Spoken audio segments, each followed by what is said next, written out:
everybody. Welcome back to episode 63 of the Simply Home Podcast. I'm your host, Colin. I'm joined here by my co-host, Chris. How the fuck are we doing, everybody?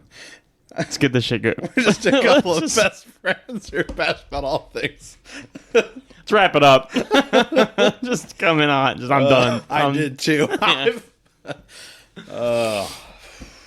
But I feel like I've got to finish the thing. No, yeah, finish the bit, commit to it. That's our opening. We're just a couple of best friends who are passionate about all things pop culture. If you're looking for lukewarm takes on movies, video games, TV shows, or even an occasional comic like today, That's right. we got the show for you. Yeah. We haven't done a comic in a while. I'm excited to talk about mine. We're a little restricted on time, and I didn't push record and then leave a dead air. I just pushed record and started flying into it, and you looked a little like it'd be like if I started driving without you buckling in first. Yeah. Oh, We're doing it. Shit, okay, we're on. Fuck it, we're doing it live. We're doing it live. Now this week we're a little short on time, just a little crunch time. So we're like, well, news is kind of slim. I'll just hit the top ones that I can think of. Mortal Kombat got an announcement of its next game. Yeah, Mortal Kombat 1. Yeah, and they're doing like something that I think this is the second time they've done, an in-continuity reboot of the timeline. Yes. So it's Mortal Kombat 1, but it is, continuity-wise, a direct follow-up to Mortal Kombat 11. Mm-hmm. Because Morgan plays Mortal Kombat, and she played Mortal Kombat 11 when I watched. So really it's Mortal Kombat 12. It's Mortal Kombat 12, yeah, but... 1. Yeah, world-wise, basically, everything's starting over. I like when companies do that, or like, developers or publishers do that. Like after you hit like a certain amount, like same thing with like the Xbox. Then you have the Xbox 360 now. It's the Xbox One. And then you've got to do the thing after One that. S. Yeah, well, then you've got to do the thing after that. Right. Xbox Series X. Yeah. You're like... and then you got like the same thing with like Call of Duty, or like Battlefield 1. After there's so many. Yeah. Oh, and so like Mortal Kombat's doing it, like I said, continuity-wise, they just like... Fuck it, we're rebooting. Oh, fuck it. No, fuck it. And like, it's very comic booky of just being like, we're going to make a story. You said Nookie? Nookie? Yeah, I did it all for the Nookie. Mm-hmm. That's all you got to do it for, man. If you're not doing it for the Nookie, what are you doing it for? Yeah, I don't know, ask them Biscuit. But they, yeah, right? Did you not catch that joke? No, I did. I just wasn't expecting it. To just say Limp Bizkit. For those that don't get the joke, just explain it. Limp Bizkit has a song where they say, I did it all for the Nookie. And then we said that I did it all for the Nookie. We're doing it for the Nookie. So that's why it's funny. What was I talking about? Mortal Kombat and comic books. Yeah. I was talking about Nookie. We just get stuck in it. Because I do everything for, in the name of Nookie. Yes. The Father, Son, and the Holy Nookie. Yeah. Well, no. Did I say that it's episode 63, by the way? Yep. All right, good, because I just have episode 62's script up here. I'm like, oh, shit, did I read that? But I forgot. No, I came in hot. Anyways, whew, this is not great. Oh, let's keep it going, baby. Yeah. It's all natural. We're not superficial. No. So, comic books Yeah. will do, like, soft reboots inside continuity. Like, the Flashpoint Paradox did a bunch of resetting where Flash travels through time, comes back, and a lot of shit has changed. And you're like, oh no, the status quo, And so they can kind of clean up a bunch of shit that they're like, what do we do with this, Yep. But they can still say that all the stuff still happened, right? Taken by The Flash. So, Ezra, no. So yeah, it looks like Mortal Kombat's kind of doing the same thing, where they're like, yeah, fuck it, we're just going to reboot, sort of. I heard, rumor has it, for the new Mortal Kombat, Homelander and Omni-Man are both going to be in it potentially. They're pretty similar characters, I feel. Of like, Omni-Man doesn't have laser eyes. No, but so I mean, they're basically both like Superman. What if Superman wasn't a good guy? Mm-hmm, mm-hmm. Hey man, I'm cool. I hope they get J.J. Simmons. J.K. Simmons, huh? J.K. Simmons or J.K. J.J. J. Jonah Jameson. J.K. Simmons to do the voice, and same with Anthony Starr. To be able to voice Homelander, I think that'd be cool. Be cool as fuck. Be cool. So this Wednesday, when this episode actually airs, PlayStation is doing a showcase that has been long rumored, where people have been like, yo, I heard in May they're going to do a showcase. That's Your gonna mama, have, no way. yeah, no, that's gonna have it's gonna be the big show, not the wrestler. You pour your shit together right now, man. So in wrestling, it's funny. No, just start explaining It's it. the big show. They and they did come out and be like, yeah, next week we're running it 1 hour showcase starting at 3 p.m. Eastern time, 1 p.m. No, noon Pacific time. And there's a bunch of people being like, fuck, what are they going to show at this thing? Like, this is supposed to be their big, summer show, you know? I don't know if this is the showcase GTA, no. replacing, what they would have done at E3? E3 or not, but it could be. So if it is, expect to see, What games do you think they're going to be showing? I don't know, man. People are like, are we going to see something from the new Last of Us multiplayer game? That'd be dope. That would be super dope. Maybe something from the Ghost developers. I don't necessarily need a Ghost of Tsushima 2, but what are they working on? What are those rascals what they cooking? up to? What they cooking on? Let them cook. Same with Guerrilla Games. Apparently, they've been pretty busy making multiple things. And you figure even back to Naughty Dog, they've mentioned before that they're working on new IP as well. Yeah. So maybe we at least get concept of what if what we they're saw working some on. new Starfield footage? Well, that'd be at Xbox. Oh yeah, that's Bethesda. Oops. Yeah. Oops. Yeah, Jeezy Pete's. Yeah, you know me. Who's got the podcast here? Both of us, baby. Both of us. But no, I mean, what do you think is going to happen with games like GTA that are not owned by Xbox or Sony? Right? They're just Rockstar. Mm-hmm.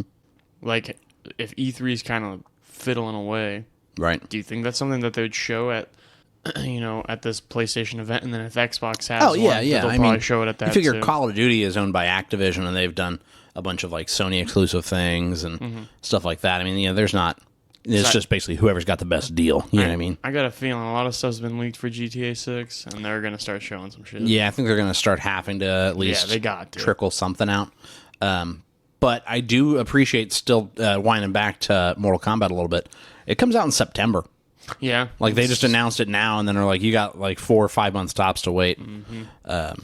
Which, honestly, I think that's a really cool way to do it. I love big that. Dick move right there, especially for a lot of games coming at the end of this year. Yeah, and then it gets delaying. pushed back and pushed back. But to be because you figure at 5 months out, they should be pretty solid. Wrapping it up. Of all right, we know where we're. Yeah.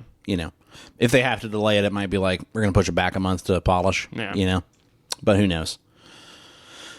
I remember Fallout 4 did the same thing, where it was they announced it, and it was oh shit, that's this year that comes out. I got it for Christmas. Mm-hmm. Yeah, I think it came out in November, October or November. But yeah, that was pretty much the major news. I mean, we got some trailers for Mission Impossible and stuff like that, but nothing that was oh shit, groundbreaking. This is a big announcement, Breaking news. Yeah. This just in. Tom Cruise actually jumped off of that cliff on the motorbike. Yo, what?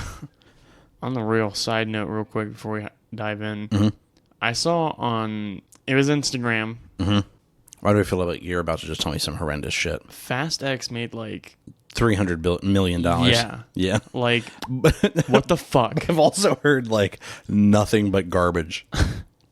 Yeah, we were supposed to see that and we just didn't. We just couldn't. It doesn't fucking matter, dude. They already made their money back for it, I bet. I don't know, man. How much do you think it cost to make that movie? You think they're in the billions? Billions? No.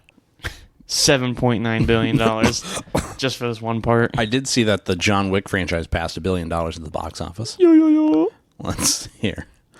Fast X budget. A $340 million budget.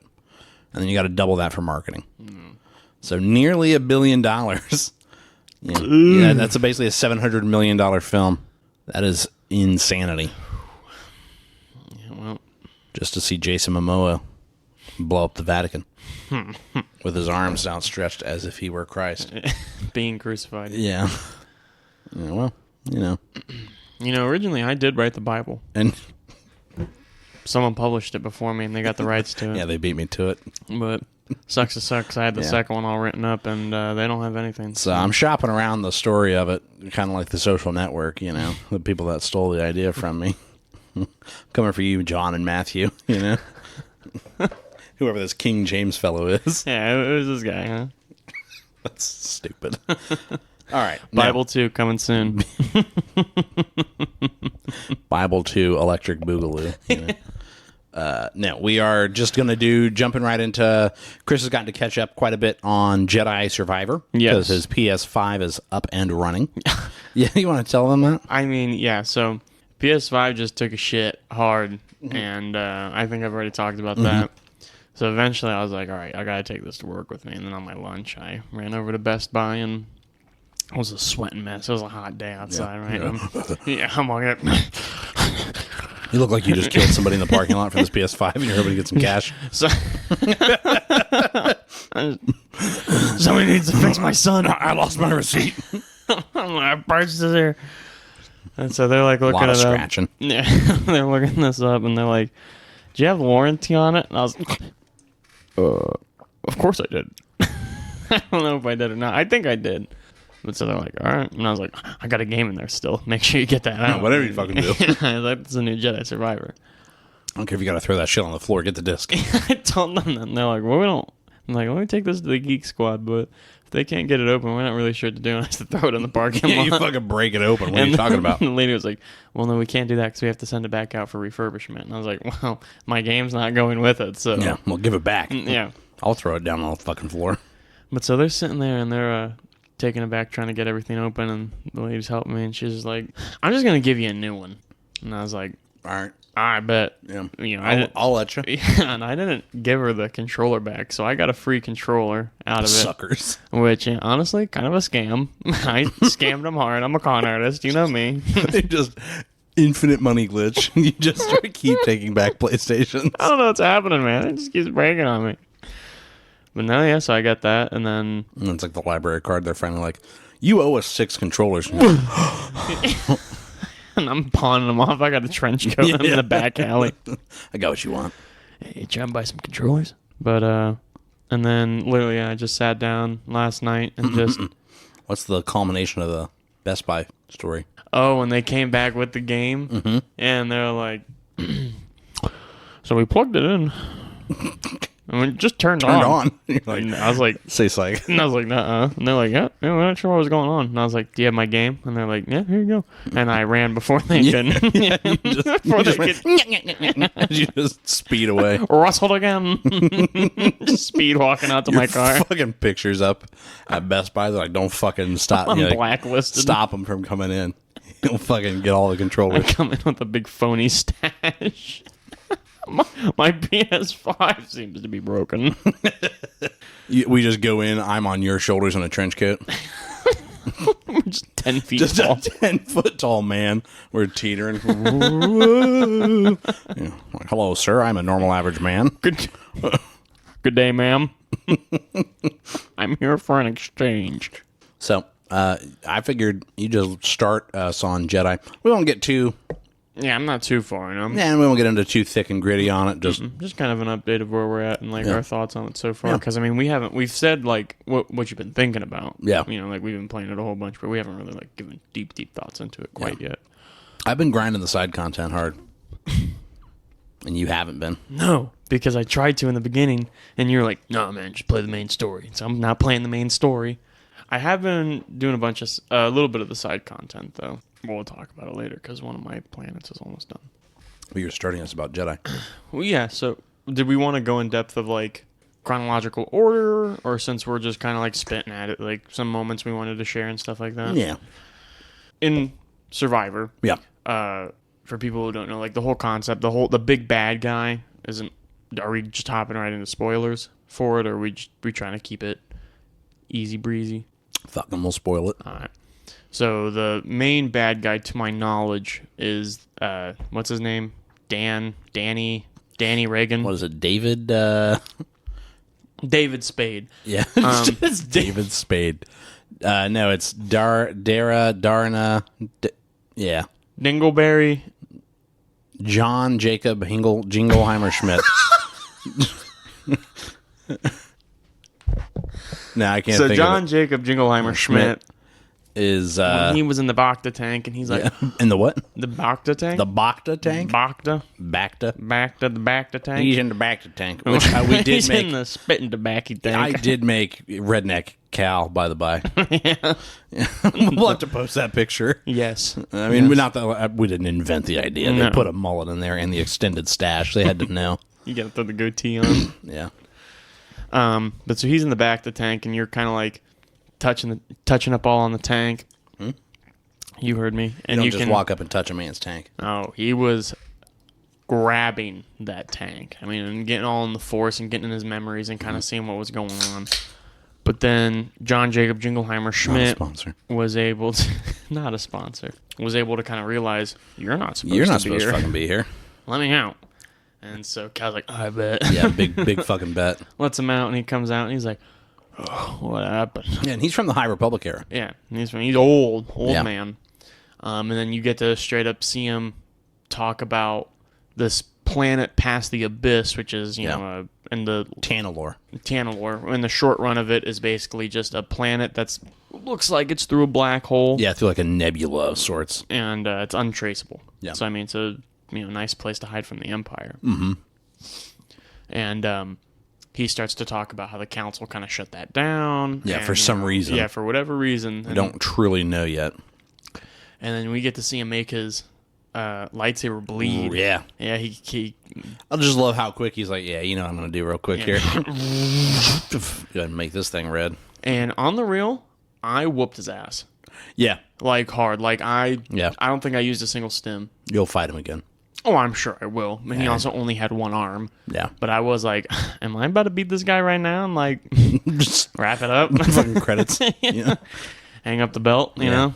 But, now, alas, he escapes with what's the butt pirate's name? Ravis. And then they skedaddle, and we meet up with Seer, Grease again, Marin, who I just hit the scene where she was giving him a fat one on the lips. And he asked, he's like, was that for luck? And she's like, no, it's for me. For me. And you're like, oh. And I was like, bro, and they made her dummy thick in this, bro. I was looking at it. She's all bent up. I was looking at it. like, I snuck a peek at 3. I'd be lying if I said I wasn't, but man, yeah. And Sears' little hideout, she's leaning up on the counter, and I'm just, just walking in casual, all casual like. And I was caught me dead in my tracks. And my lord. Who put that there? Baby, that thing don't know how to quit. So yeah, that's been pretty cool. That's my experience in Jedi so far. I fought a one-armed man, and Marin has a big rumpus on her. Like, she be cutting shit turds with that thing. Hey, you better chill out. She can fucking slice bread with that thing. No, Ass was eating them pants. fucking stop it. Yep. Did you get through that section? Yeah, so we went up and we were going to save the pilgrims from... Well, what do you know here, pilgrim? John Wayne. Is it me? This is John Wayne. Is this me? Who said that? But yeah, we there's this huge drill machine. Yeah. That looked pretty cool, and I was like, okay. All right, I kind of want to kill that thing. And then by you golly, do. we do with Marin's help. Marin's help, and we get to kind of fly. Yeah, that was pretty cool, wasn't Which I hope we get that power, because it looked like she used a potion of sorts. Maybe, yeah. 'Cause Or she uses witchcraft, you know. When she had a potion, she opened it up and poured it, or in a circle, and that's how you made that first portal. And she's like, "How much do you trust me?" I don't think we get that power. No. That's unfortunate. I'm not gonna. We got the dash. I'm not gonna play the game anymore. We got the dash. Yeah, but you can be dashing, you can be flying. I would choose the latter. All right. But then, so yeah, we I really loved that sequence of like jumping, jumping through the portals and it shit. It was quick. Bop, It bop, was bop, bop. yeah. A lot was happening all at once, and I was like, it does to a certain extent feel like a movie, like just an interactive movie, Yeah. because some of the cutscenes are real It was long. quick time eventy. But a lot of it I felt like it would cut to like gameplay animation when you're in the middle of the jumps, and then as soon as you make it in the portal, it would like kind of cut to like a cinematic animation. So I mean, it does feel like there's a lot of story behind it, which I like because I'm hoping that everything that we're seeing here, to an extent, is going to be canon. I mean, it is. Yeah. Like I figured when we see Cal, he'll probably have the hair that it started with and just a blue lightsaber. Yeah. Right. But no, I mean, it's cool just to see all the crazy shit that he's doing, jumping through the portals and then fighting some of the new droids, which is something I want to talk about. Because I did do a little bit of exploring around, and I found an old separatist. What is it, those big brown droid carriers? Yeah. And the top comes off and it starts just dropping droids. Yeah. And I was like, oh my God, that's pretty fucking cool. Yeah, you fight. Because the Bedlam Raiders, basically there's this planet that is called Kobo, and that's where Seer has set up, or not Seer, Grease has set up shop and opened his own little cantina in this little podunk town. Pyloon Saloon. Yeah, the Pyloon Saloon.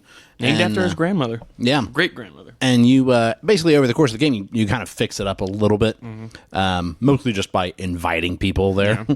Be like, hey, you should go check out the Pyloon Saloon. But it is kind of cool to see it improve. Yeah. Because it looks cool. Yeah, and it's like got a really good feel to it. Feels very cantina-ish. But the Bedlam Raiders are like the bad dudes on the block. And they're all working.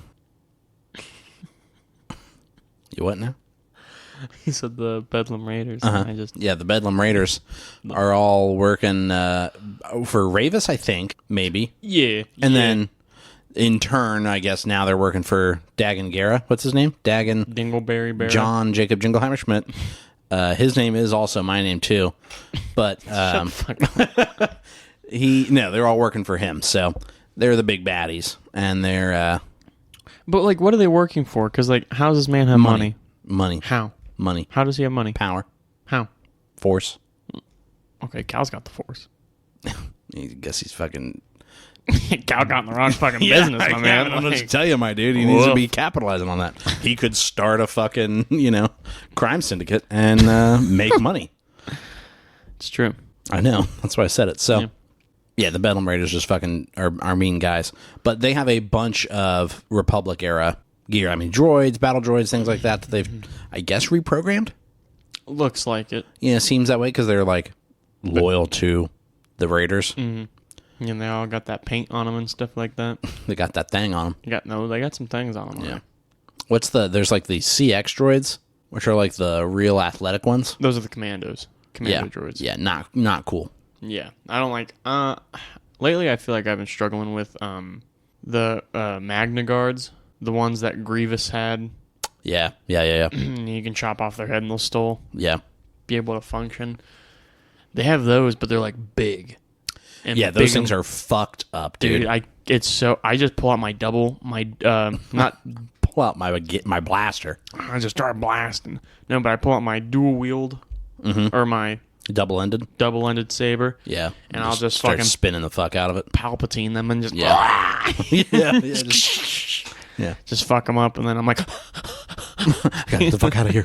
Do a force push real quick. Get the fuck off me! Some goddamn fucking space to think. Now, what do you think your favorite stance is, lightsaber-wise? So I have all of them now. Okay. Honestly, the broadsword is cool as fuck when you can get the momentum going. I feel like a lot of the enemies are too fast for it. Yeah. I'd say any of the animals are way too quick for it. I mean, I can't use them on any of them. Maybe the red one that looks like a triceratops. I don't remember what the name of that one is, but that one's pretty slow, or at least you can dodge and then, get enough momentum to get something going. That one's hard to use. The pistol, the blaster, the blaster, it's good, but it doesn't do a lot of damage. No, I feel like it needs. I haven't done many upgrades on that stance. Now I've been trying to balance everything out. I've been trying to keep it all. I've been going, okay, here's the thing that I'm focusing in on. Well, I did focus on my double-ended saber. Yeah, that one I've got that one maxed out. Yeah. I've maxed that out, and I've maxed out my survival branch. Okay. I haven't done much with Force. I've done some stuff with Force. My confusion's really high. And see, mine wasn't, but I've started to up it. And that really kind of made a major difference on one of the optional boss fights, where there have you been to the swamp? No, that's where I'm going now. Okay. In the swamp, there's an optional boss. You probably will have a better chance because you're confusion. Excellent. Because it's a mire. What'd you call me? You heard me. No, and there's two of them, but one of them's the boss. What's a mire? The fucking Yeti. Oh, Yeah, that fuck you up. What are they called? The mire's the name of the boss one, but I don't know what the... I want to call them banthas, but they're not that. Yeah, they're not banthas. Yeah, the Yetis from because Empire Strikes Back. you fight one in the I fought a couple of them now. yeah. Because I fought one with like two snail people. Uh-huh. And they're like, we should gamble. And I was Yeah. like, you should gamble at the At saloon. the saloon, yeah. And they're like, not big bad. bet. Yeah. Have you met the DJ yet? Not yet, but the stage is fixed. Yeah. Anyways, there's, like I said, there's the main, like the boss, and then just a default one. I confused the default one and let it, and let it just fuck up the boss a bit before it got killed, and then I just had to survive long enough to kill it. Yeah. And it worked. That's how I've gotten to I have 11 stims. I've got 6. Yeah. I'm creeping up there. I literally only had 3, and I've just been grinding like every so often, like stimmy, stimmy. Yeah. Give it to me. And because I am playing on a harder difficulty, I do find myself still going, oh, damn, I better rest soon. I'm getting low on stims. Yeah. I feel like when I come into any boss that's bigger than me, Yeah. I'm running out of stims. Yeah. You're burning through them. Yeah. You burn through those things like hotcakes. So She got me sweating like a whore in church. I'm going to give you vague description of a boss that I'm at right now. Okay. Darth Vader. It's actually Darth Maul. No, and you're like, what? No, it's Ravis. Yeah. Right? I'm going to give you a vague description. It's Ravis. Ravis. You figured you would fight him. Yeah. But yeah, I am fighting him at this point, and not cool. He's at least 2-phase boss as far as I know. And I was like, I beat him, and I had like no stims left, and I was like, oh, that was my first try too. Almost too easy. Yeah, I gloated. I was like, man, that was tough. Like I got through it with 11 stims. But I got him on my first try, Morgan, and she's like, good job, baby. And just like pat me on the shoulder, and then he just like it phases out of the cutscene back into combat with like a different, now he's changed a little, and I was like, I'm like, huh? And he just one tapped me, and I'm like, fuck. And it doesn't save there. Oh. So you have to make it through both kill him, phases. And so now I'm like, all right, now I got to be like much more judicious with my stimming. Conservative. Yeah, and I almost cried. I just quit. I was like, I gotta fucking stop for the night because there's a frog called the spawn. What was it? The spawn of Ogdebogda, dude. Because you fight Ogdebogda in the first one, yeah, on that first planet that you which go to. I remember was tough as fuck. Yeah, one of the harder animals to kill. Yeah, and the spawn's got like a bunch of rocks and moss on its back. It's huge, and it's fucking mean, dude. I mean, every attack is when they'll glow red. Yeah, and when they glow red, you have to dodge them. You can't block it, and every move it does, like is you pretty can't much red. block. Yeah. And like a big part of trying to knock their shield down is to parry. And that's what I've been getting so good at is parrying. And so now like I just can't. Fuck, I can't. And it's like, holy shit. And my blaster doesn't do fucking dick. No. It's like throwing a napkin at his face, bro. Yeah. Just go, hey, stop it. He fucking sticks his tongue out at me and eat you. Damn near, bro. It takes Chomps you down. one big chomp and I'm out. I remember I had to stand up. Like I had to be like, shut the fuck up. Stop talking to me. Yeah. I need to focus Gotta lock up. it in here. Yeah, for me, that's when I get nude. I should have. I'll be playing and I'll be like, I gotta get naked. I should have. Maybe I could have beaten him. Because I got close. I didn't. I did. But I also didn't like... I tried like maybe 5 times and was like, yeah, I can see where this is going and I'm not emotionally prepared for it. I gave it like 9 tries. I did not stop. But there was a method to it that I was like, I think I'm getting it, yeah. I would go up and there's a bunch of drawers. So it's a trap door. Yeah, that drops open. And what kind of lures you in is there's currency. Yeah. And you kind of walk over to pick it up and then the doors open and you fall in. You can jump away. You can. Yeah. Because I tried. You can, when it drops, you can double jump, dash, and then shoot him with your blaster. But then you run out of bullets. Yeah. After a certain while. Right. But I didn't have the dash when I first encountered them. Oh, okay. You know, when I fall in, I made sure that as many droids fell in with me as possible, and then So I just he distracts them, or vice versa. Yep, and I just sit back for a bit, and then again I just started Palpatine the piss out of him, hitting Stimmy every 5 seconds, bro. Yeah. And then he just kept killing me. I was like, and I mean, he killed me, so I died. So like my XP was down there. Yeah, and you're like, I so gotta go back. I gotta go back and get it. And then I saw that there's a chest down there where it's like one of the big golden yeah, golden ones. ones that's gonna give you like something. Something good. Yeah. And so I'm like, man, I gotta keep going. And I had to call it quits, and I left my XP there, and I was like, Yeah, it's a fucking lost cause. yeah, it's gone, man. Whatever. Get off me, man. Don't touch. Don't fucking talk to me. Look at me right don't. now. You need to get out of the room. Don't even say my name right now.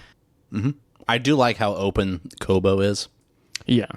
and as I'm progressing, I appreciate the way they've like drip feed you new areas to conquer. Yeah. Of like, okay, now I can do this section. Like you were getting frustrated that you got to Kobo and couldn't do everything. Yeah. And which makes no sense because you played the first game Yeah. and know that there's areas that you have to come back to. Yeah. Kobo is like you keep coming back to Kobo. Yeah. Are you feeling that now where you're like, okay, now I can go do that? Yeah. Yeah, I just hit a point where I'm trying to stay a little focused on the main story right now, but I feel like the next time I come back to Kobo, I'm just gonna burn through. Because are you on Jeddah or are you at Kobo now? I'm on Jeddah. Okay. Yeah, I'm And back. you're getting ready to go back to Kobo. Yeah. No, I just left Kobo. Back to Jeddah. And did all the pilgrimage stuff with the saving the I data and from the drill. I am back at Kobo. Yeah, I was gonna say you should be back at Yeah, Kobo. because we talked to Seer, and Seer's like, I'm not coming with you. But Marin was like, Aaron was like, I'll fucking ride with you. And you're like, I bet you would. I bet you fucking would, baby. You're lucky for you, I'm a fucking 2-seater. What? You just say shit. I do. That's what I don't like about you. So, It's one of your perks. what if I had just said that's what I don't like about That's what you? I hate about you. That's one of the things I dislike the most. You know? No, I don't know, man. What else you want to talk about with Jedi? I'm kind of letting you lead it only because I don't want to spoil it for you.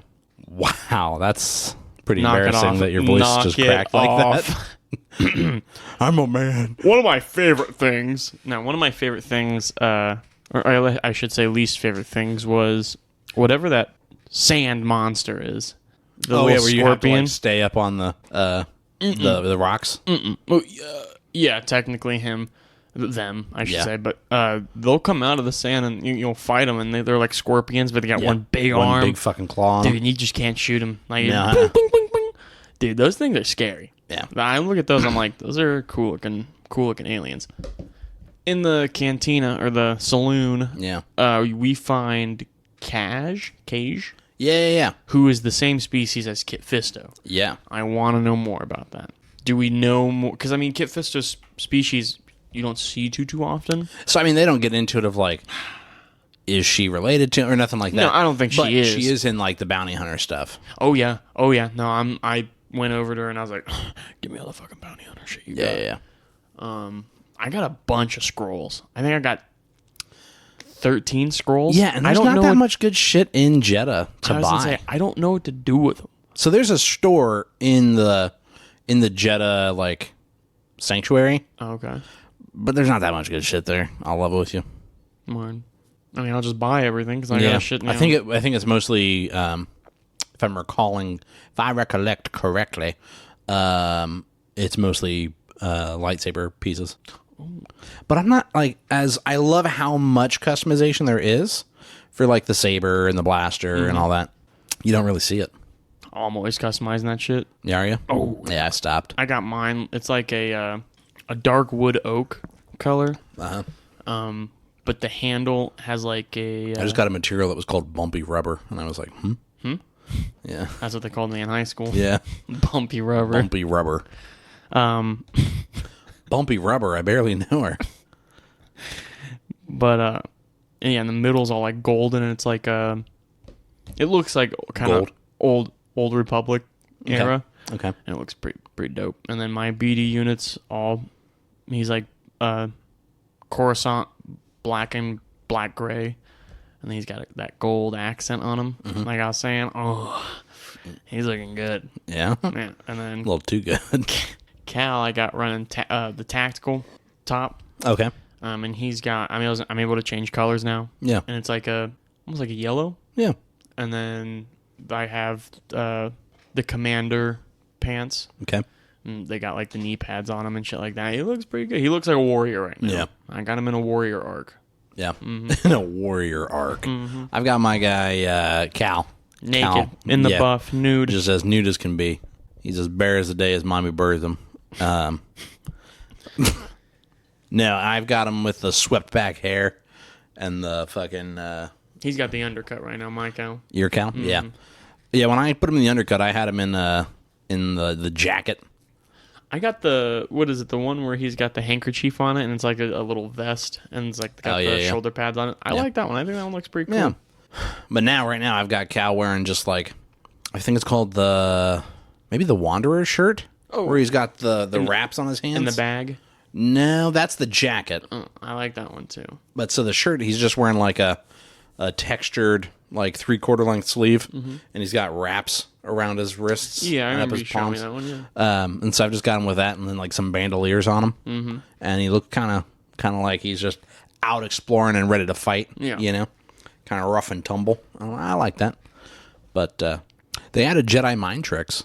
Yeah, they do them like stop or a slow time thing where it'll give you the option of what prompt. Like which prompt to choose. I chose for both of the ones I had to be peaceful about it and like not try to disrupt them, but just to have them let me in. Yeah. And both of them worked, so I'm not sure if it's one of those where it may work or it may not work. Yeah, I'm not sure. I haven't had it fail before. But I'm curious to see what more it goes into. Yeah. But yeah, I think that's all I've got about Jedi. I mean, I don't. So far, I'm really enjoying it. Yeah, I am too. I've been grinding hard. My lightsaber. My lightsaber is white. Same. I had it at orange for a little bit, and I was like, white just looks cooler. Yeah, it does. Like it's just the coolest one. Like I set it to white as soon as I could, and then just haven't changed it. Yeah, no, like it's too cool. Now if they had you could do like a black saber. The dark saber? I'd have that. Yeah. Hands down. Yeah. Who has the dark saber at this point, timeline wise? Would it be Moff Gideon? Could be. I'd say either between Moff Gideon or Mandal or well, it wouldn't be Din Djarin. That all takes place after the original trilogy. Yeah. Yeah. So and this is 9 years before the Battle of Yavin, so same time as like Obi-Wan. Moff Gideon, man. Probably Moff Gideon, yeah. Just see him show up. Yeah, that'd be dope. No spoilers. You fight Moff Gideon at the end. Yeah, Did we ever tell them about that? No, we're gonna keep it that way. I can't deal with that kind of stress. All right. Man, that's about all I have for. Just I was trying to think of anything else, but I'm excited to keep playing it and yeah. I'm gonna try to beat it as soon as I can. Yeah. So I want to play the new game plus because I want to try out that blaster. Yeah. And same with the cross guard, the broadsword. I want to try to get good at that one. Get good. You know? We read comics. Yeah. Well, yeah. I read. You read your Kong of Skull Island. Mm-hmm. Kong got a big dong, you know. Mm-hmm. Dong of Skull Island. Emphasis of skull. Emphasis on dong. Emphasis on dong. The dong be donging. No. And then I read East of West, which is an Image comic. Why don't you go ahead and go first? You want me to start? Yeah. I feel so privileged. So, a hard eye roll. Oh, gee, brother. Here we go. So this is by Jonathan Hickman. You heard me, Jonathan Hickman. I want to read you the synopses here. Yeah. I've only read the first volume so far. I'm enjoying it. Yep. So, this is the world. It is not the one we wanted, but it is the one we deserved. The four horsemen of the apocalypse roam the earth, signaling the end times for humanity, and our best hope for life lies in death. So basically, the American Civil War never ended. A word? Yeah, and this is like a far future with like, full mech suits and things like that. Like hover bikes, shit like that. Yeah. But yeah, the American Civil War never ended. It split up into like 7 nations. Holy shit. And there's like some interesting ones. There's one that's like the Free State of Texas or the Free Nation of Texas. What nation would you join? Fire Nation. And then there's the New Orleans, whatever they're called. I don't remember what the full name of their country was. But so the country's just broken up into all these different segments, including like New Shanghai, which is like San Francisco Bay Area. Yeah. And it is like somewhat post-apocalyptic, where like outside of some of the cities it just doesn't look great, where it's been war-torn and whatever. But for some reason, this because I'm still kind of gathering background on some of the people and things like that. Yeah. But each nation had like a chosen that they sent forward to be part of this like round table of sorts. Sure. And basically there's like a religious movement where somebody predicted that the apocalypse would come, and it seems to be, and they are aiding in the apocalypse. They want it to happen as like a religious, like, oh yes, and the 4 horsemen of the apocalypse are real and have arrived. Oh fuck. And that all seems to have taken place somewhere in the past of where the story picks up, because we're following Death, and he kind of looks like a cowboy. Like it is very much like Western feeling. Ooh. Western comics are always cool. Yeah. They're always pretty. Yeah. Where he's like the lone gunslinger, and he's wandering. And the chosen seem to have taken his wife, and I think he assumes killed her. Okay. And so now he like wants revenge on them. Naturally. He's He's not aiding in the apocalypse like he's supposed to. Right? And so basically like, he's delaying the apocalypse by not being one of the 4 horsemen. Yeah. And instead he's got like the 7 people's names on a list and is going to hunt them down and kill them. Nice. And there is some good, like, I'm sure they had fun writing that line. You know what I mean? Yeah, where like, cool because he is Death, and so there's times where like somebody says, well, I guess it was inevitable. You know what I mean? And he's like, inevitable. I like that. I am, and like somebody asks a question of something to the effect of like, what's the point in chasing people down who are going to find their way back to you anyways? And he says something to the effect of basically like, I wanted to see him sooner, and you're like, my God, because at the end of the day, they all Death's itching for him. They all meet him, and meet their maker. Yep. And like the part where I'm at, it seems like he's getting ready to face down an army, and he's got that big iron on, and he's pretty confident. Yeah. I want to try and pull up. I like those odds. Yeah, exactly. 7-1. I like those odds. I want to try and find but there is like some weird fantasy elements to it, and like some mysticism and things like that. And I've only vaguely seen the other 3 horsemen. Mm-hmm. Yeah, in fact, that's the spot where he says inevitable. I like that. And he is just full white and wears like a long coat. Yeah. Yep. Let me back up here. But no, I mean, back it up. Back up, Terry. What are you doing, Terry? Put her in reverse, Terry. But now, and like he's got these 2 followers, and we've just discovered that his wife is in fact not dead, but has just been kidnapped. Oh. And it seems like he's rolling up on where she's being kept, and that's why I said it seems like he's getting ready to face down an army, because they're all kind of like, yeah, we don't want him to get her, because then we don't really have any leverage, right? And like somebody sent out, all right, we're going to go ahead and send out the white flag and see. Yeah, here, this is the frame that I stopped on. The guy that was sent out with the white flag to, hey, we surrender. Yeah, we surrender. And Death has rode up on a horse. Oh my God! And is staring the man down as he's on his knees with the white flag. Jesus. And Death says, "The Great Wall is coming down, and my judgment will follow shortly." Yeah, ain't no white flag. No, because he rolled up on New Shanghai, and they've just built a massive wall around the capital city, and he's gonna tear down the wall. That looked pretty cool. Yeah, and I'm like, I'm into this. I told Morgan, because there seems to be a theme with me of like, I'll read a comic. Like I haven't finished Sex Criminals. We're all like, read a comic for the podcast and be like, I really like this. I think I'll keep reading it, and I lose it, and I don't find the passion of the time or whatever. Right. I really feel like I'll keep reading this one. Oh, okay.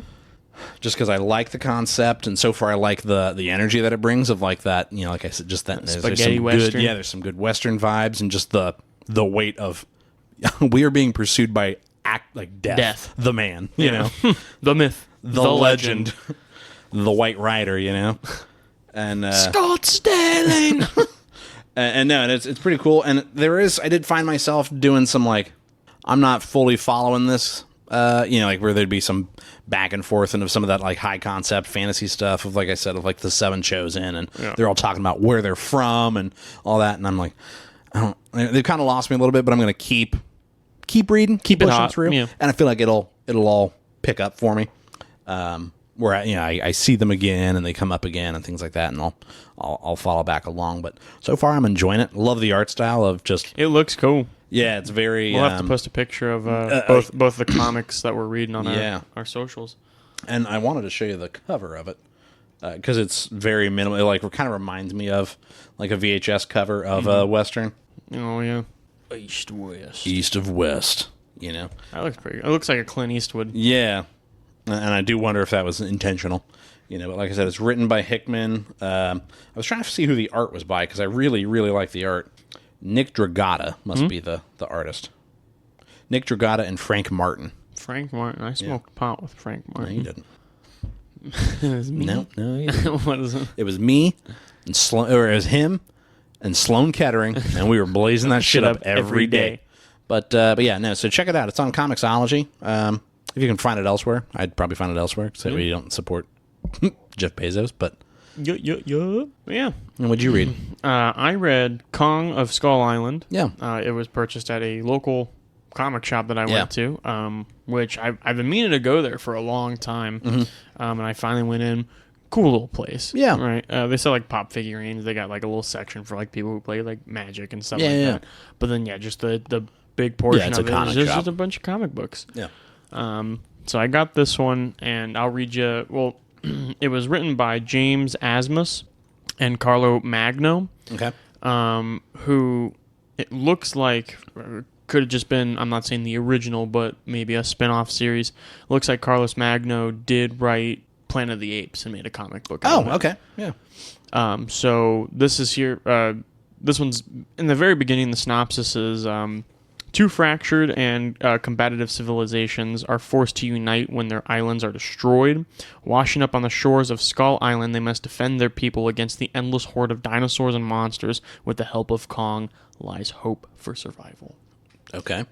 So jumping right in, it does kind of just spit you in, Yeah. which I really liked. Yeah. And basically, Kong are not rare. Okay. Both of these civilizations have their own Kongs. Okay. And I think it was like they each had two each. And the civilizations were Timeline-wise, what are we looking at? Like, is this... ancient. Okay. And like lights aren't a thing. I mean, they're still using sticks. Yeah. But they're able to kind of take care of these Kong, and they're like, you guys are rulers, and we'll serve you if you protect us. King Kong, yeah. And these two civilizations kind of get together every so often, and their Kongs will fight for dominance. And they're like, when they're explaining it, they're like, sure, there are gods. They're still animals. Yeah. But they just know when to release that animal instinct when we have these on competitions of like who's stronger. And when that happens, typically more money gets sent to that civilization or what forth. And so they're having this competition, and on their way back, a big storm hits because they're like, it's about a quarter day of a sail to go back from like basically their Thunderdome to their civilizations. And they crash land on Skull Island. Yeah. I mean, and right off rip, what happens is like a giant fish bumps into the boat and knocks everybody off. Both the Kongs. I mean, everyone's in the water. Yeah. And this fish is just eating people. Like left and right. And he tries to chomp on Kong, and Kong snaps the fucking jaw. Opens up the jaw and like snaps his neck, throws him in the water. Yeah. And everyone's like, get to the land, it's gotta be safer up there. And the people are up on the land like, oh fuck. And the dinosaurs just just snapping people up. And then Kong ends up like trying to hustle in. And he comes in and starts just beating the pit. I mean, in this one, Kong did not lose. Yeah. He won by a landslide. Yeah. He came in and was just fucking shit up. Yeah. And like, it was cool to see the Kongs didn't work together. Sure. But they didn't, like, there was one where like it looked like a Kong was fighting a dinosaur and it pushed it off, and the other Kong like used that dinosaur to pick it up and throw it at another monster. Yeah. So I mean, there were Yeah, they're not working together, but they're not working against each other. Yeah, they're cohabitating. Right. Yeah. And then from there, I mean, it's just one long battle. That is the whole volume of it. Yeah. And so later on, they're trying to like recoup with everything. Like, where the fuck are we for one? And then they kind of realize that, okay, we are on Skull Island, and 2 of the Kongs die. Yeah. They're just gone. I think they died in the ocean. Right, yeah. Because like they never made a land, yeah. Or they might pop up later. Which is what I'm thinking. Yeah. But at this point, they did deem this King Kong, the Kong we all know, as the strongest. Yeah. And he does have one caretaker, and it's you never know her name because they're all kind of like not pilgrims but natives. Yeah. Right, and so she just kind of takes care of him, and you do see like a softer side of him. Of Kong when like she's taking care of him and like she brings children over and children give like offerings and stuff like that and he takes them and he stuff. just eats them and he eats the kids hard. Yeah, like fucking Sour Patch Kids. He's got him gun. Yeah, he's got him stuck in his teeth and shit. But it was cool to see. But then the volume ends with them trying to rebuild their boat to get off Skull Island and hope for survival. And there was like it was a colony, man. Right, I mean, it's down to maybe 10 people. Jesus. And it's just, what do you do? Right, yeah. How do you don't come back from that? And you just got this big gorilla who like, kind of like is your god, and you're like, we're gonna serve you, but also if we piss you off, you could just kill us in an instant. So they're like, we gotta get this fucking boat fixed. This man's bananas are on the island, and we gotta go get them. We gotta go get those bananas. Boys getting hungry. Yeah. Here soon we're all gonna look like we got a peel on us, He's gonna put the squeeze on us. Yeah. But I mean, it's good. It was the illustration was done by Brad Simpson. But I mean, it's a thick comic book. There was 4 chapters in it altogether, and it was a pretty lengthy read. But when it did, I will say a large majority of it was just pictures because it was just fight scenes. Combat, yeah. But I mean, it was cool. But it looks like the art's pretty. You look at it for detailed, a minute. yeah. And I think that's important in a like you said, like a quote unquote silent comic. Yeah, but like. Yeah, where that's like damn near full 2 pages of art. And like, this is when everyone broke out. Oh fuck, everyone's running. Get the fuck out of here. Yeah, I mean it's good shit. Yeah, it's good shit. But yeah, I'm excited. I don't know if the second volume's out already. When was the release of this one? 2017. So yeah, I'm sure there's probably a bunch. But I would like to maybe keep going there, buying a couple more. It was a good read. So it's a 12-issue comic book series. Well, that's not that many. That'd be a cool little collection. 3 volumes, yeah. Yeah, that'd be a cool little collection. I think there's 10 volumes of East of West. And I think I've mentioned it pretty much every time that we do comics. That is my favorite kind of comic, is one that has a beginning and an end. Oh, yeah. I like that. They're fighting, and then people are praying like right at them. Yeah, I think that's beating the shit out of each other. That's the coolest fucking thing, I think. Yeah.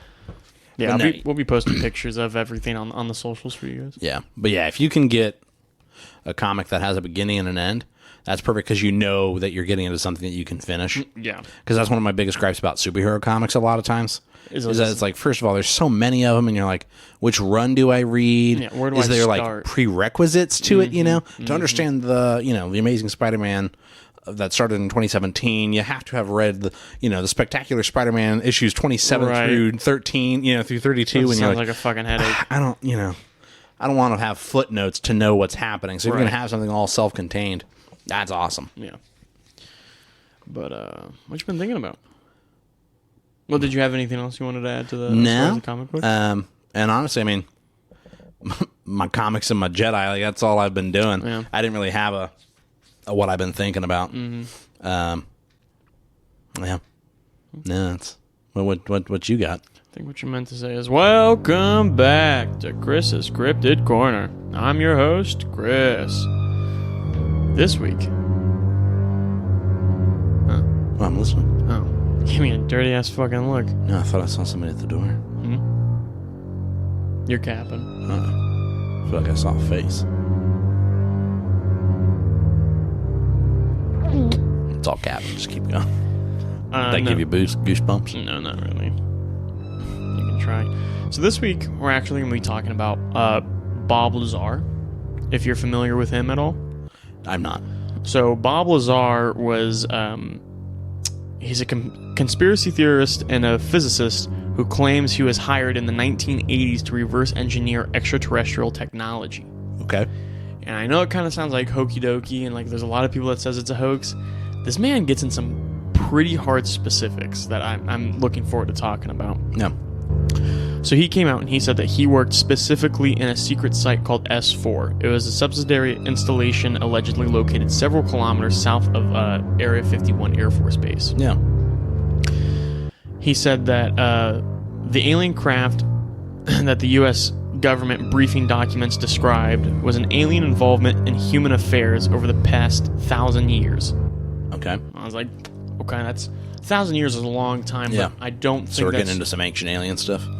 It doesn't seem like it, because that's the only time he mentions anything in the past. But he says, like, from when he was there, that's how far back the records went. Is for Okay. about 1,000 years. Yeah. And I was like, that seems a lot. Like, Yeah. that's a long time, but also Yeah. we've been documenting stuff longer than that. Oh, So, yeah. sure. But then he says his claims... My dad's going to eat this shit up. Yeah? Yeah, my dad's a big ancient aliens guy. His claims brought additional public attention to Area 51 and fueled conspiracy theorists. And that's when the hoax started to come out that, you know, as soon as he started to get a following, everyone was like, he's a hoax, it's not real. In 1982, Lazar worked as a technician for a contractor company, provided support staff in the Los Alamos physics facility within the Los Alamos National Laboratory. But the thing is Los Alamos National Laboratory bankrupted in 1986, where he described himself as self-employed at that point, still making money, Yeah. undocumented. Right, so he's getting his money from somewhere. Somewhere. Someone's paying him. And then... Probably the Russians. Could be. But so one of the things I did want to talk about real quick before I start getting into that is Bob Lazar came out and, like, he has schematics, and I'll probably be posting stuff that I have on some of the socials to talk about it. But he's got, like, schematics of what he's worked on. To the T. Like, I'll be talking about receipts. Yeah, he's got a lot of receipts, and people are saying it's hoax, and the government's Pretty quiet. I haven't seen anything of what the government's been saying to this guy. No. Lazar claims to be a physicist and to have worked in this capacity during the tenure of the Los Alamos Meson Physics Facility. Holy shit. Oof. He was interviewed by a local journalist who was interested in the jet-powered cars in 1982 that he was working on. Since 1987, Lazar has achieved public Notoriety. Bingo. As an Area 51 theorist. In May of that year of 1989, he appeared on an interview with an investigative reporter, George Knapp, on Las Vegas TV station KLAS under the pseudonym Dennis, with his face hidden, to discuss his... Yeah, I'm Dennis. I am Dennis.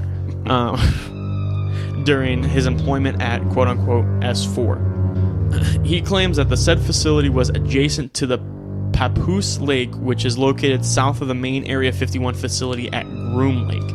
I know where the papoose is. That's what I'm saying. It took me forever to fucking find that shit, but I did. And it is wet. It is a wet lake. He claimed that most of where he worked consisted of a concealed aircraft hangars that were built into the mountainside. Yeah. Lazar said that his main focus of his job was to reverse engineer one of the 9 flying saucers that he was given. Yeah. So basically they said, listen, you're good at reverse engineering. Yeah. We're going to give you 9. Try to fuck with any of them. Yeah. And so you can't work your way backwards and tell us how this thing works. He claims that one of the flying saucers he'd coined the Sport model, which was a manufactured of a metallic substance similar in the appearance to touch liquid titanium. Okay. It was a subsequent interview when he came out and said that without the government's permission. Word. Man's got fucking balls on him just to be like, yeah, you want me to work on that for you? So guess what I'm fucking working on? Yeah. CNN. Lazar in 1989 appeared unmasked under his own name for that specific interview. So this was separate from his Dennis persona. My name is Dennis. Lazar had claimed that the propulsion of the studied vehicle ran on an antimatter reactor and was fueled by a chemical element with the atomic number 115, E115, which at the time was not a real, or was an unnamed element, and I think it was named during the time unpentium? Unobtainium. Unobtainium. Yeah, unobtainium. Shut up. And had not yet been artificially created until 2003 when it was synthesized into moscovium. Okay. He said that the propulsion system relied on the stable isotope of E115, which allegedly generates the gravity wave that allowed the vehicle to fly and evade visual detection by bending light around it. Mm-hmm. No stable isotopes of moscovium have yet been synthesized. All have proven because it's all been extremely radioactive and has decayed in a few hundred milliseconds. To the point where it's rapidly. You can't use it. Yeah. Lazar said the craft was dismantled and the reactor he had studied was topped by a sphere or a semisphere, which emitted a force field capable of repulsing human flesh. He explained that the craft was split into two main levels. The reactor was positioned at the center of the top upper level with an antenna extending to the top, surrounded by 3 gravity amplifiers. These connected to gravity emitters on the lower level, which can rotate 180 degrees to output a gravity beam or an anti-gravity wave, and the craft would then travel belly first into this distortion field.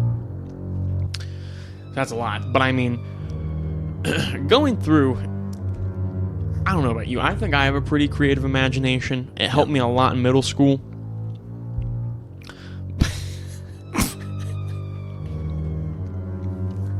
Phone dies on you. Yeah, you gotta come up with something. You gotta have something. But, like, this is very specific stuff. Sure. And the fact that he's pulling, like, elements and, like, at the time weren't real, and in 2003 they're like, yeah, this is a real element. I mean, granted, we can't do anything with it because it decays too fast because of how radioactive it is. But, I mean, there's something there that the fact that he's calling that shit out 20 years in the past, you know, that's... I don't know, man. Have you heard of J.R.R. Tolkien? It sounds familiar. Yeah, shit. He wrote The Lord of the Rings. Yeah. And The Hobbit. Yeah. And The Silmarillion, which is literally, the Silmarillion is basically just a book about, here's all the excess shit I came up with to flesh out this world. Mm-hmm. My point is, J.R.R. Tolkien invented a whole world with its own language and which stuff you can like study that. in college now. Yeah, like, so I see what you're saying of, man, this guy's he's more creative than me. But that's not, like, proof of anything. Does that mean that Middle Earth is real? Could be. You know, because J.R.R. Tolkien gave so much, detail. I'd believe it. Hands down. Give me a ticket. I think that says more about you than what are you trying to say? The validity of these. What are you trying saying to you're say? gullible. He said while walking down the hallway at S4, he briefly glanced through the door and window and saw what he had interpreted as 2 men in lab coats facing down and talking to something small with long arms. 3 decades later, he said he did not think he saw an alien, but speculated that he saw a doll used as reference for the size of the alleged aliens used in the cockpits. You said cock? Cock. And he said that what the scientists had called and gave a nickname for this alien was the kids. You know, grab the kids, will you? Yeah, get the kids, huh? Lazar alleges that his employment and education records have been erased. However, skeptics Donald R. Proethero and Timothy D. Callahan find to be implausible. His story has drawn significant media attention, controversy, and supporters and detractors. Lazar has no evidence for alien life or technology. It's all just him saying he saw it. Sure. He's a big ol'... No, trust me. If it's all fake, then tell me why in 2017 Lazar's workplace was raided by the FBI and local police, which Lazar theorizes he had recovered element 115, a substance he says that he had regenerated from a government lab. Records obtained through a Freedom of Information request show that the raid was part of a murder investigation to determine whether his company sold thallium to a murder suspect in Michigan. Lazar is not listed as a suspect in the investigation. Okay. So why the fuck did they raid him? If he's got nothing... If he's got Did nothing they raid to do, him or did they raid his company? They raided him. No, read that whole thing again. In 2017, Lazar's workspace was raided by the FBI. His workspace. Mm-hmm. And they weren't investigating him, they were investigating his company. Sure. Which is where he works. That's what they want. That's what they want you to think, man. Right, no, it's, yeah, and then he went, look at this, the FBI were in the same place as me, because I am right. But if he's got nothing to do with it, and he's like, but actually I have made, element 115, Yeah. and they're like, yeah, you can't have that. We're going to take that from you. Right. But that's got nothing to do with the investigation that they're doing with. Right, but they didn't go there to do that. He's saying they did. Right. But, like, no, of course they're not going to say that they did that. No, because they didn't. Well, He's making himself self-important, is my point, is that he's going, no, look, they came for me. there's a lot of cops out there that said they haven't killed any people, but look what goes under the record. You think our government tells us the truth? They don't. No, They but don't. No, but they could just as easily kill this guy. Well, they could, but then that's too much publicity, because at this point we know that he wouldn't do it himself. Right. So but what's the government hiding from us? The government, the big capital G government that can control everything, can kill a guy and get away with it. He's not too big to fall. We've toppled nations, my guy. Sure. But you know what? There's one nation. And here's my other thing about That's the U.S., baby. And if that guy goes down, we know. We know.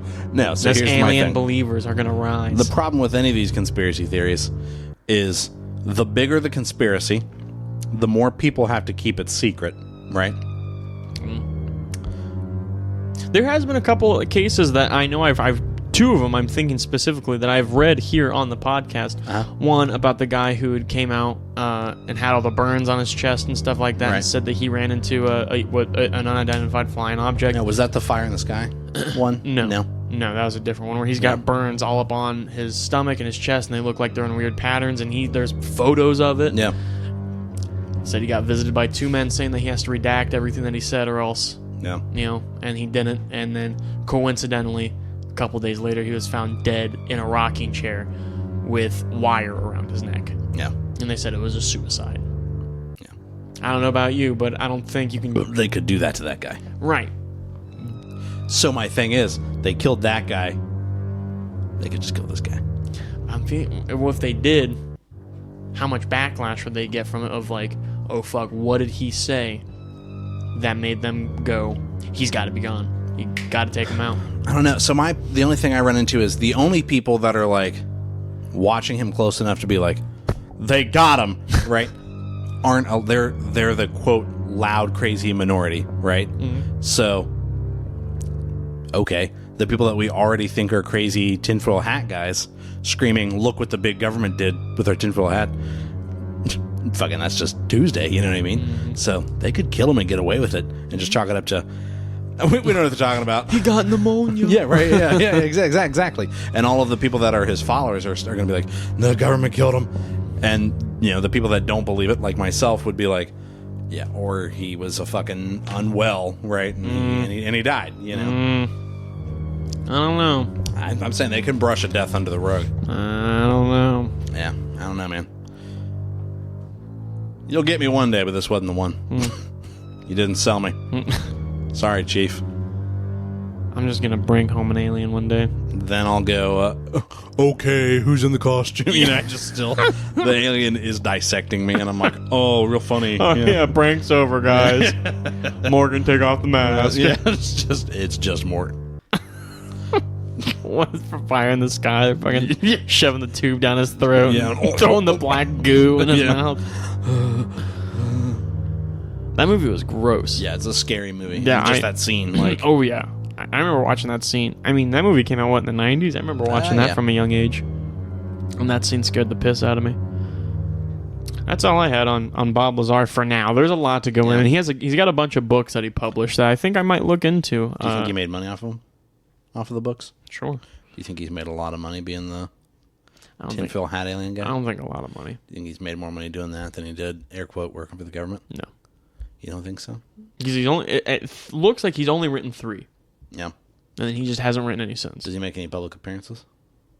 I don't know. This is like the second time I've heard of this guy. Yeah. So I mean, I don't know. I'd say I'm a nut about aliens and space and stuff like that, and for this guy to be the first time it pops up. Yeah. Yeah. I don't know, man. You bring me more receipts, I'll think about it. All right. We'll come back to this. We will. Let's get Bob Lazar on here. Just get him and Jesse Ventura. Why you I'm laughing? down here in the Baja. Down here in the Baja. Did I show you that video? Yeah, fucking Will Sasso from Mad TV does an incredible Jesse Ventura impersonation. And he says some shit about, like, I'm down here in the Baja, and I've got somewhere north of 150 dogs, wild dogs. They're all trained to know that I'm their master. Down here their head honcho. Down here in the Baja. In the Baja. What the fuck is the Baja? The Baja. It's a region in Mexico. Oh. I should know that. Maybe.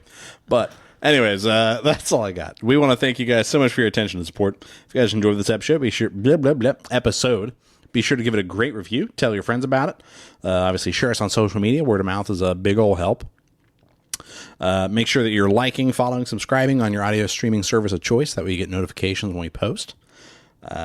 Chris, if people want to get in touch with us, give us their feedback, tell us about their spooky alien interactions, what some of their favorite comic books. Oh, yeah. If you guys ever want to let us know any of that, you can always reach out to us. On any of our socials at Simply Whelmed Podcast. Our Twitter handle is whelmed_simply. You can always leave us an email at simplywhelmedmailbag@gmail.com. That's right. Next week, Barry wraps up the series finale. Yeah, which I can't wait. That's what I've been thinking about. Yeah, I can't wait for Barry. Last episode was a big old fucking cliffhanger. Yeah. I don't know if they're going to be able to neatly wrap it up, but I have faith that I'll enjoy it. Yeah. You know? It may not be a good ending May not be as perfect. in the sense of like, oh, it's a happy ending. Yeah, right. But it's going to be an ending where I'm like, oh, yep, God, that yeah. sounds about right. Yeah. I don't think I'll be disappointed. I'd be don't either. shocked if I was disappointed. Yeah. Especially when I found out Bill Hader was directing all 3 episodes. Or all 8 episodes. All 8 episodes, yeah. 3. I do think, this will be my parting thoughts here, I do wonder if Bill Hader, I could see him making a horror movie. Ooh, yeah. Because there's especially in this season, there's some scenes where you're like, the framing of it and the show, is uneasy. Yeah, like when there's the knock at the door, or when Sally's walking through the house. Yeah. And it's a bright day, and but there's still that tension of like, oh God. Yeah. And the way the camera really slowly moves. Yeah, there's freaky. A lot of really good cinematography and shots in there that I could see him doing a thriller or a horror film of some sort. That'd be cool. But I'd love to see Bill Hader make a movie. I think he'd be really good at it. Yeah. I think he understands like movies and stuff like that, cinema. Yeah. Well, he's a big cinephile. But I think we'll talk. But we just want to thank everybody for listening, and that's the end of the show, Chris. Tell everybody bye. Tell everyone bye, Colin. At the same time, 3, 2, 1, bye.